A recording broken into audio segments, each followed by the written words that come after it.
Splendid evening it is to you, Zimbabwe. Welcome to Special Focus right on Equity Access. I'm Ibn Mabunda. Let's go. Our special focus tonight is on Art Corporation, which recently published its full-year financial results for the year ended 30 September 2018. To discuss that, I'm joined in studio by very own analyst Kenneth and Ernest. Gentlemen, good evening and welcome to the platform. Thanks for having us. Splendid. Yes, indeed, Art Corporation did publish the results. Positive performance, revenue going up 40%, and as well as the profit after tax doubling. What were the major drivers of that? Would you want to take us through that, Kenneth? Okay, so Art Corp is really a company that's been building itself for the past 4 years. They came from a negative profit after tax in 2014. Up until just achieving a profit after tax. That was positive. And that was positive to around 6.0. Yeah, around 2016, and now they're seated at 6.5 million profit after tax. I know there's a talk about RTGS money and stuff, but if you look deep into the company, they really did come with a lot of with a lot of value creation within themselves, diversifying their businesses, identifying the areas that need to actually improve, and so that they boost their own revenue base, and also they've boosted their presence actually in the region in terms of the export market, with solid plans also to actually expand into the region. So they're not really just focused on Zimbabwe only, where there's RTGS money, but also they're looking into the region so that they end that very precious foreign currency. Amalgamated regional trading. What exactly are they into? We just talked about the growth in revenue, but we did not get into the details as to what they actually. They've got a very diverse product mix where they have their arms of business in paper and paper production, batteries, stationery, the likes of Eversharp. That's a company of theirs. Excite is a company of theirs. They also have Softex under their company, and other businesses that are like. Okay, so who contributes what? Okay, we do find that the battery side of business is actually one of the businesses that has been thriving very well, even in the past has been holding a contribution rate which is above 50-60%. Currently, the battery business has been contributing about 68%, with the paper business coming in second, contributing about 13.8%, and the rest in terms of waste management and what you call it, solar batteries. Sorry about that.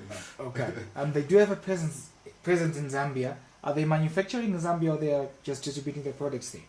Okay, so in terms of their regional operations, mainly just the distribution business, and they are major in battery distribution in the region. So Zambia was really their biggest market, also where they went there first. But then if you come to look at Zambia of late, we've had a president who's really sometimes showing some signs of wanting to take Zambia down the direction that's not really okay, after a lot of development has happened since the troubles that plagued Zambia.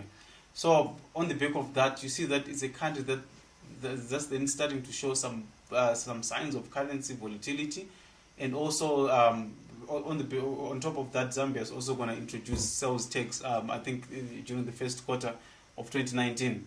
So that on its own is quite a concern on the part of Art. But then, like I said, it's a company that's really actually well-versed into the markets that they're operating in. So they notice that there's a problem there, and then they're going to remain in Zambia. But then there's also some plans to expand into the likes of Mozambique and also Malawi. I think, sorry, it's just... Hold on a second. Okay. You did mention the introduction of sales tax. Yes. In addition to that, there are also issues to do with the currency. Would you want to shed more light on that? And perhaps how that would, affect the operations of arts in the territory. Okay, I'm just going to simply bring back home. This introduction of sales tax is actually something that Zambia is looking at, just to sort of reduce expenditure, because the country that's facing currency volatility because of high expenditure, I think, from their citizenry. So they're trying just to introduce sales tax and boost the government's pace, but also reducing buying power from the public. So you know what's going to happen in terms of economic behavior that we always mention here. People are going to start saving and just making ends meet. you know, so they had that habit of just throwing away batteries, you know, that take time to start your car, you know, and just buy a new one.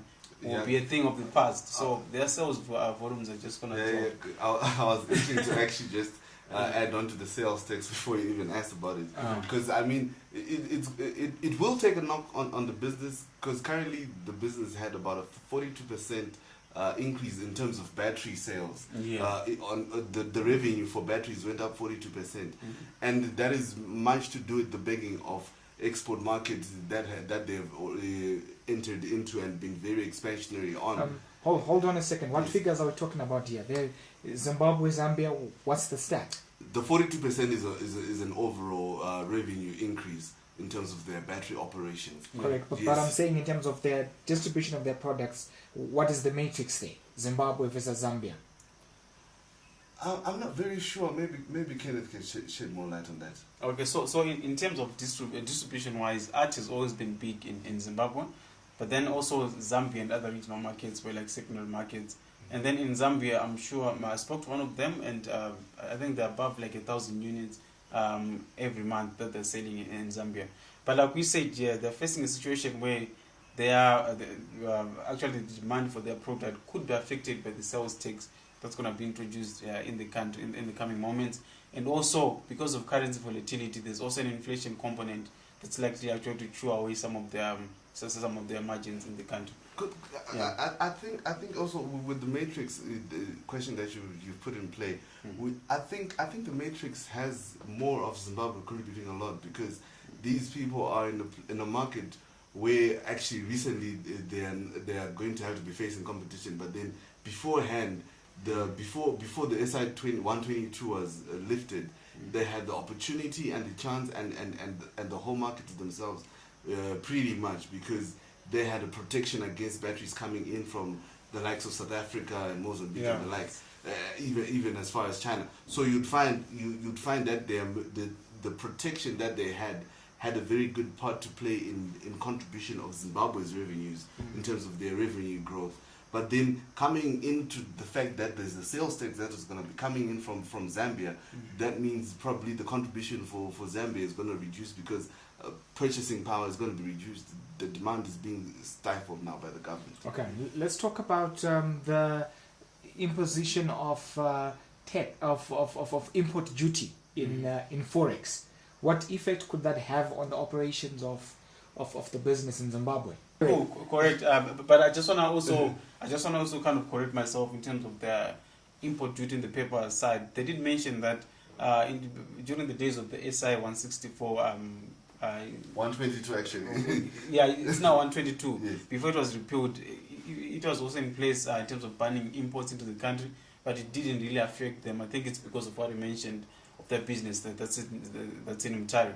But then coming back to the government actually imposing this forex duty on cars, I think it's going to hit them really hard, because just in a month or so now, Zimmer has reported that they've lost $27 million in terms of import duty that was coming from the cars, which is quite a huge gap actually, considering if you want to try and think of how many cars that are supposed to come into the country, but they didn't come. 27 million is quite it's quite a number. It's quite a number. Tax so, only. Okay. So it tells you a lot about the cars that didn't come into the country. Okay. So let's talk about their plans in Kadoma. The CE did mention that there is need for retooling in Kadoma, and questions are being raised as to whether they would be able to actually get the much needed support from the bank side to actually be able to pull through with that, against the background of them having engaged in a similar retooling program in Mutare that has started actually to yield positives for the company.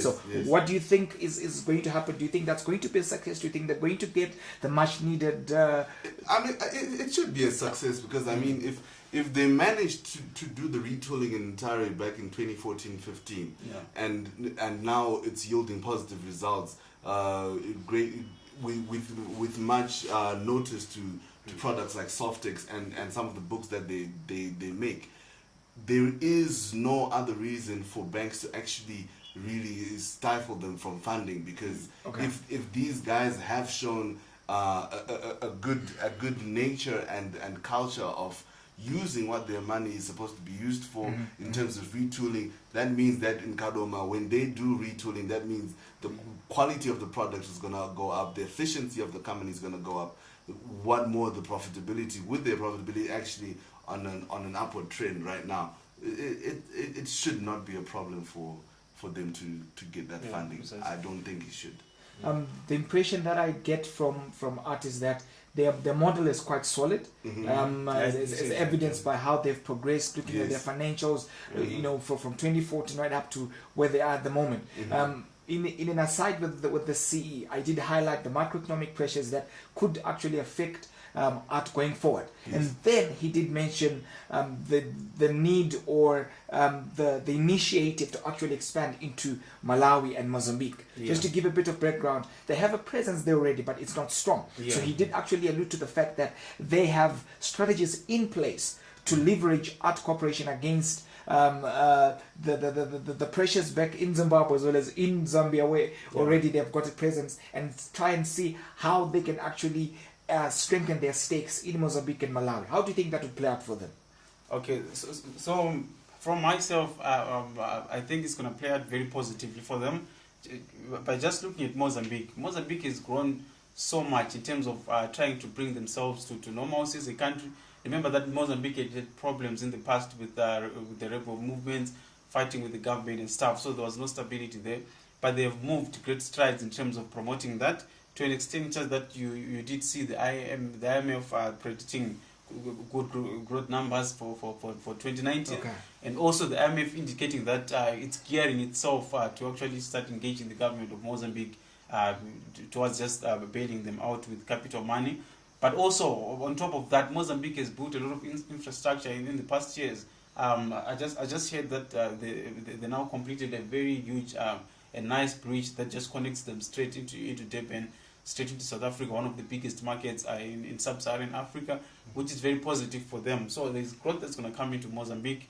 There's also a very good economic environment, whereas Zambia and Zimbabwe could be burning, but they can also find comfort in Mozambique. And the most interesting part now is, I did speak to one of their guys who works at the battery side.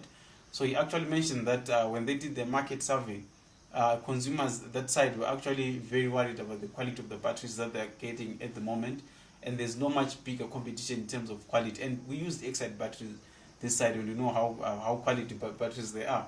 So they have sort of an edge going to Mozambique. So now their major concern now is just that they're actually doing like around 500 units per month in Mozambique, and they want to try and double and perhaps triple that before the end of 2019, which will bring actually a lot of foreign currency on the side. Okay, final thoughts.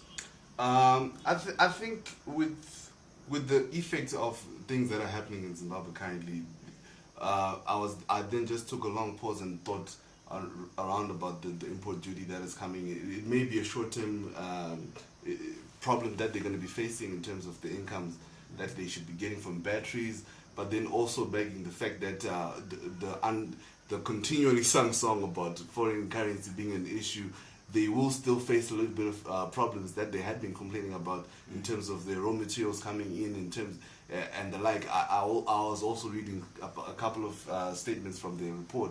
They mentioned that some of their products in terms of fem care and the like are going to be suffering a little bit because of the issue of raw materials coming in and the like. So in the short term, it's going to be a very hard knock, considering the things that have been put in place by Mthuli.